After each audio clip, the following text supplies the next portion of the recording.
Have you ever noticed organization that doesn't seem to be run by the leader? I mean, the leader can tell you what their business is all about. They can tell you they have a vision. They can tell you that the organization was founded on whatever.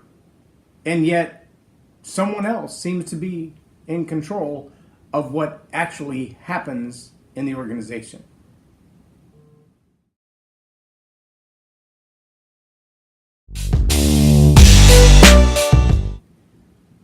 I'm J Loren Norris, and you're watching Leading Leaders podcast.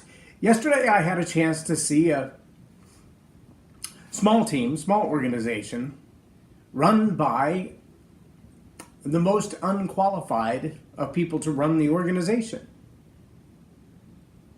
As you think about that for a second, I know you're thinking, well, how would you know if they're qualified, and how do you know how old the organization is? And well, let me make it simple.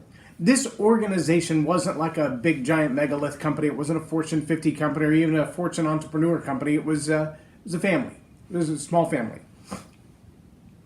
I had a chance to chat with Mom for 2 or 3 minutes after observing her and her daughter for probably an hour and a half. And her daughter was in complete control.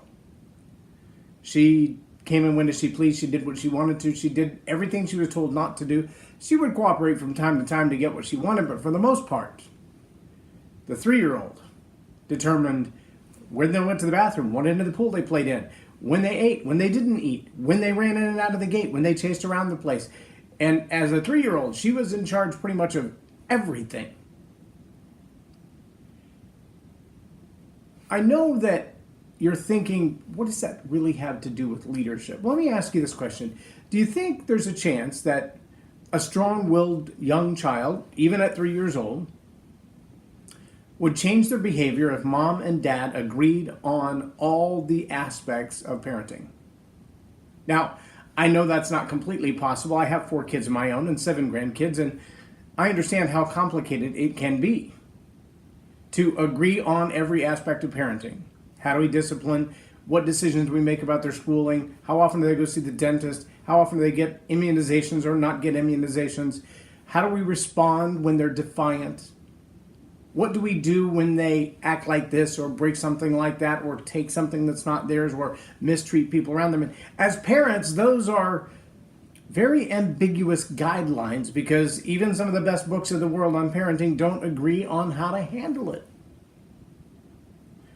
I think the real problem is when young people age in life from 3 to 13 to 23 to 33 to 43 to 53. And they're allowed to have the same level of manipulative influence over the organization. They come to your place of business. They come to your school. They come in as a customer or as a surgeon. And because they've always gotten their way by just grinding against the status quo, they begin to do it in your organization.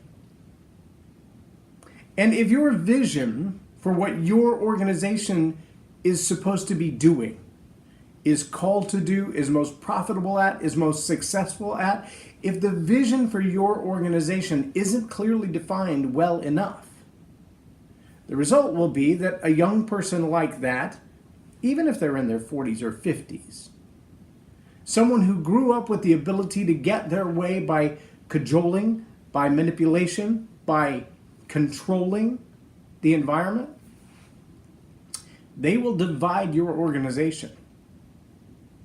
A husband and wife team that come together as a married couple, if one of them possesses those same traits and qualities and the opportunities who have always been in charge, they will divide your family.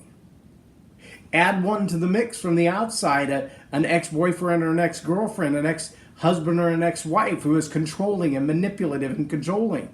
And that individual will divide a family that has been re-established.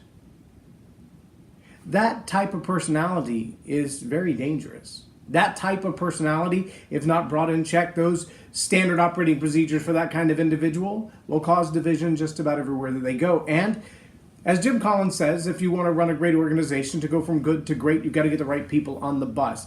if you have a people on your bus that has the same mentality as a 3-year-old who will do anything necessary to get their way, then you probably should find an exit door on your bus for that person.